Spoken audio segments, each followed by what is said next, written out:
নমস্কার, সবাই কেমন আছেন? আশা করি ভালো আছেন। আজকে আবার দুটো রান্নার রেসিপি নিয়ে চলে এসেছি। এখানে আছে রুই মাছ, আমি ভালো করে কেটে ধুয়ে নিয়েছি। এবার নুন হলুদ মাখিয়ে রেখে দেবো। আজকে রুই মাছের ঝোল করব। আলু, পটল আর কটা বটবটি আছে।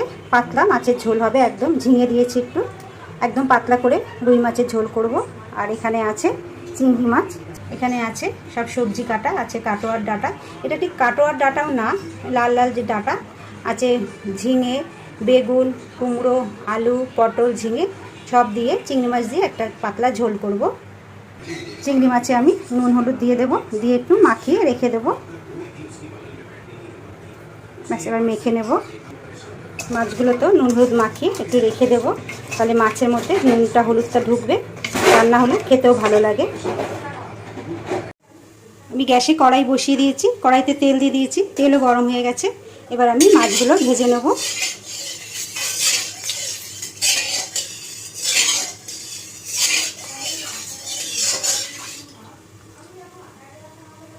দিয়ে দেবো এবার মাছ।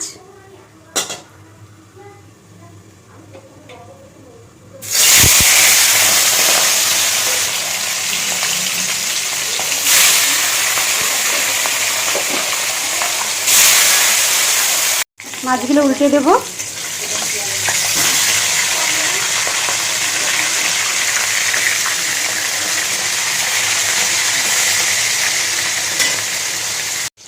মাছ ভাজা হয়ে গেছে, তুলে নেব।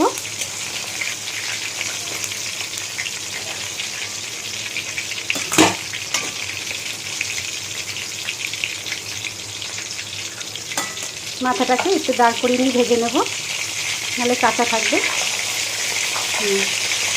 বাদ বাকি মাছগুলো আমি ভেজে নেব। আমি মাছ ভেজে সব তুলে নিয়েছি। এবার এই তেলের মধ্যে আমি কটা বড়ি ভেজে নেব, দিয়ে দেব বড়ি। বড়ি কটা ভেজে নেব। আমি বড়ি ভেজে সব তুলে নিয়েছি। এবার আমি জিরে ফোড়ন দিয়ে আলুগুলো ভেজে নেব। দিয়ে দেব জিরে ফোড়ন। এবার আগে আলু কটা ভেজে নেব, তারপর সবজি দেব।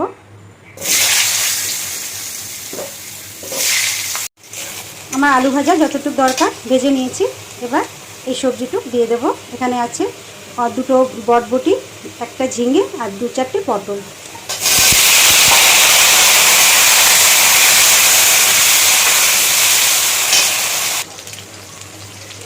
এবার দিয়ে দেব একটা টমেটো।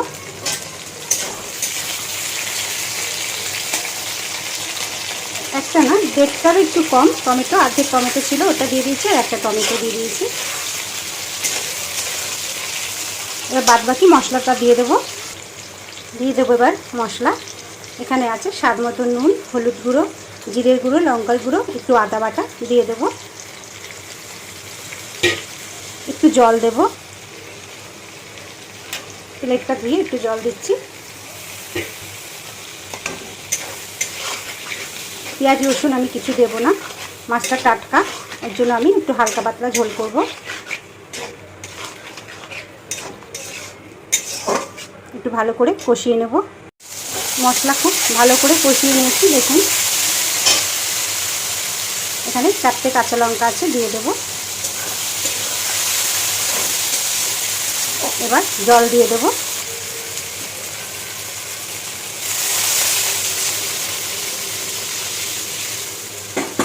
একটু পাতলা ঝোল হবে বলে একটু জলটা বেশি দিলাম।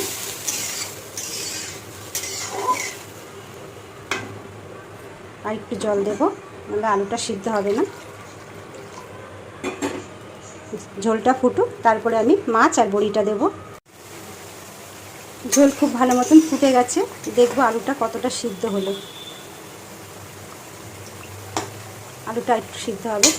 এই মাছগুলো এবার দিয়ে দেব।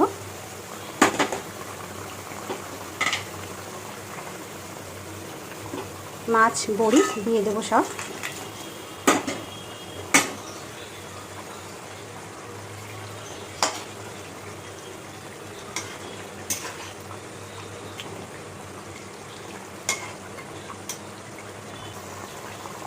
আর একটু হবে, তারপরে আমি মাছের ঝোল নামাবো।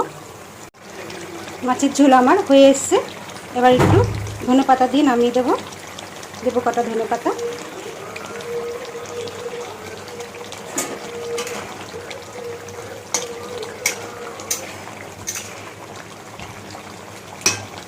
ঝোলটা এবার নামাবো। মাছের ঝোল আমি নামিয়ে নিয়েছি। দেখুন কড়াই ধুয়ে আমি গ্যাসে বসিয়ে দিয়েছি। আমি চিংড়ি মাছটা ভেজে নেব। কড়াইতে তেল দিয়ে দিয়েছি, তেল গরম হয়ে গেছে। এবার চিংড়ি মাছটা ভেজে নেব। আমি খুব অল্প করে তেল দিয়েছি কড়াইতে, শুধু মাছটা ভাজার জন্য।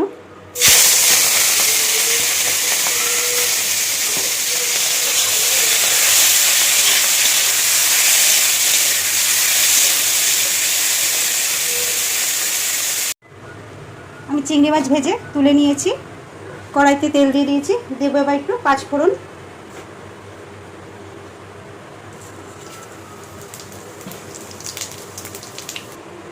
এবার দিয়ে দেবো কেটে রাখা সব সবজিগুলো।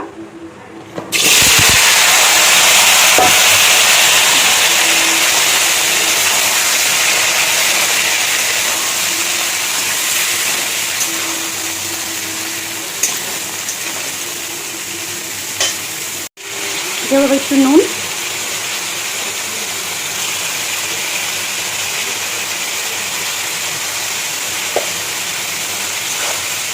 একবারে স্বাদ মতো নুন দিয়ে দিলাম। সবজিটা একটু ভালো করে ভেজে নেব। এবার দিয়ে দেবো দুটো কেটে রাখা টমেটো।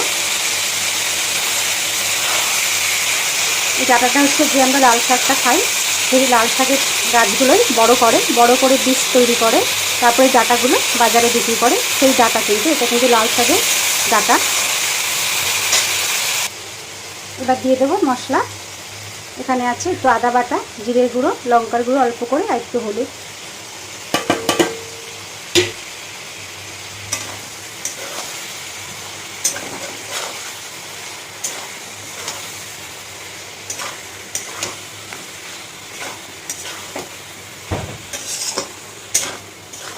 ভালো করে একটু কষিয়ে নেব।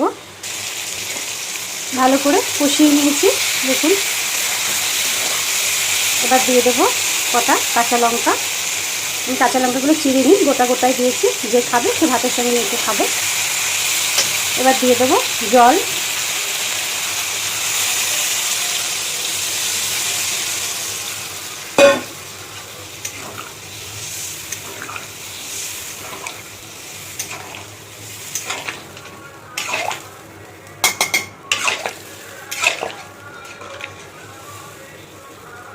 তরকারিটা ফুটে গেলে আমি চিংড়ি মাছটা দেবো। তরকারি ভালো মতন ফুটে গেছে। এবার আমি দিয়ে দেবো ভেজে রাখা চিংড়ি মাছ। এই তরকারিটা করে খেয়ে দেখবেন, খুব ভালো লাগে। চিংড়ি মাছ পড়ে তো খেতে ভালোই লাগে। ব্যাস আর একটু জলটা শুকিয়ে নেব। তরকারির ঝোল অনেকটাই শুকিয়ে গেছে। এবার দিয়ে দেবো একটু চিনি।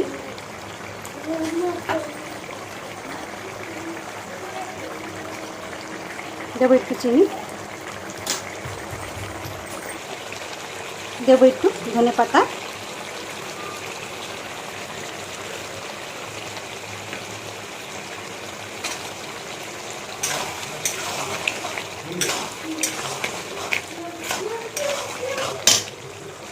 তরকারিটা এবার নামিয়ে নেব।